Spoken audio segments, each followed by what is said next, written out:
Oh, here we go. I guess I'm live. So, this was brought up to me. There's a Minnesota Senate proposed a bill to add density to housing for more affordable housing units. Um, there is a housing shortage, and it is a real thing. And we do need to address some issues on how to provide more housing. So when I first heard this proposal, I got excited because it was going to force cities to allow 2 units, 3 units, 4 units on residential lots. I didn't dig into the specifics of the bill. So at first, I'm all on board on the idea of allowing higher density, reducing local regulations, the cities that kind of prevent housing from being developed. The way I worded it to a friend was you have 6 people and roughly 6 people on the planning commission, roughly 6 people on the city council. And these people aren't necessarily housing experts or real estate experts or commercial experts. A lot of them get in there because they don't like the color of their neighbor's doghouse. So you don't always have the best people in those positions to be making these decisions. And that's what drives a lot of these zoning regulations. Now, there are some very good people in those positions. Don't get me wrong. It's not a blanket statement, but it's, just if you took a lot of them, a lot of them aren't qualified. There are some very good ones there. So at first I was excited because now we can really get some things done, create some creativity with housing. And then I also thought that this would cover like commercial. Now we have a lot of these commercial properties that need to be repurposed, but they're not zoned for residential. So I thought this would open up the doors to say, yeah, you can go in there, you can take these commercial strip malls that are failing and you can build housing there. You can convert that old parking lot into a neighborhood or a townhouse complex or an apartment building. But that's not what this bill is. This bill is a turd. It's got some good theories behind it as far as density goes, creating opportunities for housing, but it's very specific and it creates a lot of problems. So my concern with the city councils and the city planners is we have basically 6 elected officials, or however big your city is, making these decisions. And rather than the consumer or the public making the decisions, I believe in more of a free enterprise system. This bill would actually take the power away from those elected officials and give it to the Minnesota Housing Finance Administration, a non-elected body.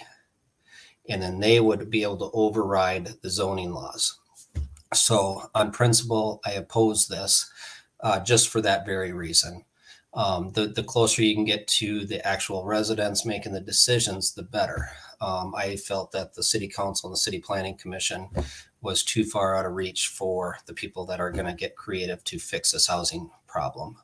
Because now you have to spend hundreds of thousands of dollars to come up with a plan, architect fees, all the drawings to bring to the planning commission, go through planning commission, then get city council approval, maybe get shot down, have to go back to drawings. So it's a very time consuming and very costly process. So I was hoping this would cut through that red tape and allow that process to be shortened. In some ways it does, but it also takes the power away from the cities. So the cities aren't able, you can't actually, if we have an issue with Minnesota Housing Finance and they can override the zoning laws, then we have no means, we the people have no means to get rid of them. They're not an elected body like the city council is. So on principle, that's why I would oppose this bill. But I'll read you some of the highlights on this. So the intent is, I do believe the intent is good. They do want to provide some opportunities to create higher density, bring that land cost down by putting more units on that land. So rather than one house, you might be able to get an auxiliary unit, duplex, threeplex, fourplex, fiveplex, maybe even a 6-unit building. But they're specifically, this is just targeting residential neighborhoods. So they're trying to get rid of the single family properties is basically what this is targeting. I was hoping this was going after the commercial property where the opportunities are going to be at. So they want to require a minimum allowable densities on residential lots in cities. And I'm going to read some of this, fly through this. A lot of this first part is definitions. If you're interested in looking it up, It's SF number 3964, Senate State of Minnesota 93rd session. So if you go to the reviser.mn.gov bills and then just type in SF number 3964, you'll get it. This is the first draft. I don't think it's going to pass the first draft. There'd be some conditions that I would be in favor of this. The ideas behind this, I think, make sense, but I don't want to see the cities lose control. So a city, second, third, or fourth class, so they define the class of cities, that's by size of population, must permit the development of at least 2 residential dwelling units on any residential lot that is more than 1/2 mile from a major transit stop, unless certain criteria is met. Energy efficient homes, all electric, blah, blah, blah, blah, blah. Okay. So they have their favoritism there. The second, third, fourth class, and then they must permit a development of at least 4 residential dwelling units on any residential lot that is 1/2 mile or less from a major transit stop, unless one of the following criteria is met. And that's the energy efficient houses and et cetera, et cetera. It does allow the city to set minimum lot sizes.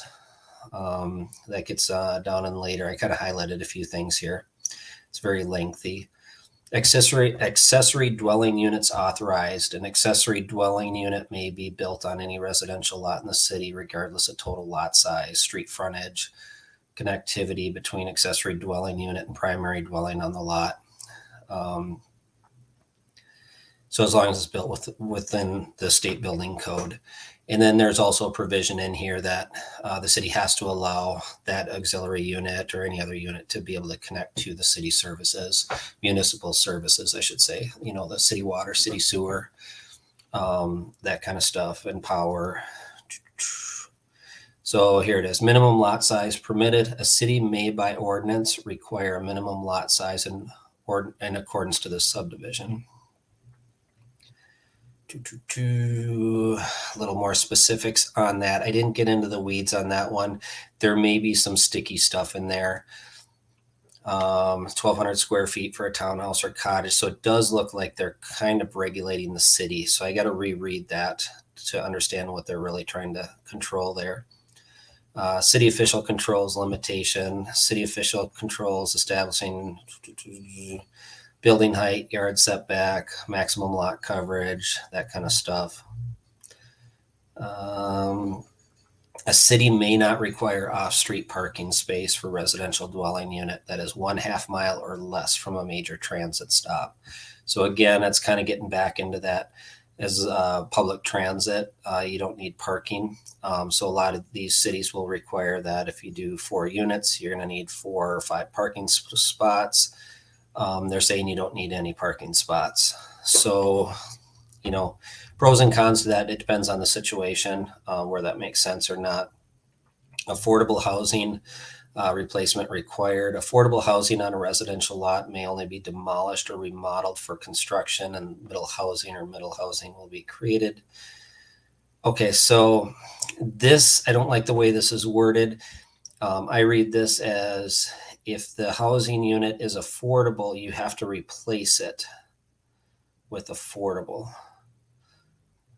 We'll have to create at least as many affordable units as exist in the structure to be demolished or remodeled. And they define affordable as, I saw it earlier, the certain percentage below median income, or below the median house value. Let's see, subdivision of lots.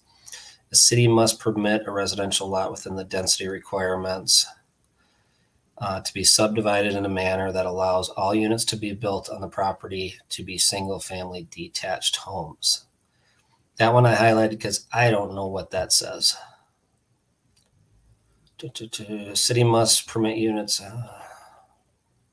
Okay, this is where they have to share water, wastewater, sanitary sewer infrastructure. So the city can't turn a building permit down. They have to provide access to water, wastewater, sanitary sewer. More boilerplate, alternative density plan. It sounds like a city may approach Minnesota Housing Finance Agency with an alternative density plan to override some of this. So basically what it's doing is it's putting Minnesota Housing Finance Agency in the driver's seat on all zoning across the state. So if the city wants to play ball with Minnesota Housing, they can come up with their own plan, it looks like, and get approval for that.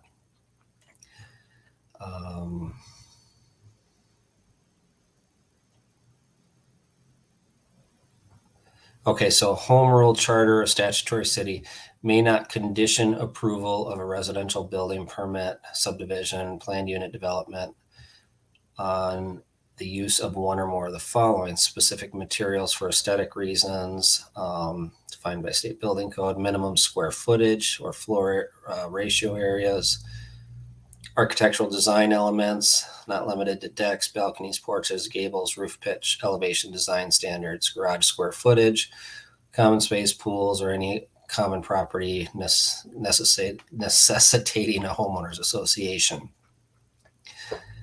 So the home rule charter must not condition approval. So they can't do a conditionally approval based on those. I don't understand that language. That language isn't very clear to me. A lot of this isn't. The only thing that I really agree with here is state building code, state fire code. This section does not modify any requirement of the state building code or state fire code. So basically this bill is just turning over the city's rights to come up with their own zoning and density requirements and turning that over to Minnesota Housing Finance Agency. On principle, I don't agree with that. I do agree with allowing higher density, but you don't do that by turning this over to a non-elected body. You don't take away the power from the people to make their decisions about their city to an unelected governmental authority. I was hoping this was going the other way, where it gave all that ability into the landowner, the owner of the commercial property. So if you went out and you bought a vacant office building that went into foreclosure, you could go in there. Let's say it's sitting on a big bunch of land. You could just go level that building and put up a townhouse development or an apartment building or mixed use. It would give you a lot of freedom to go in there and create some housing solutions. This one's a turd. Sorry.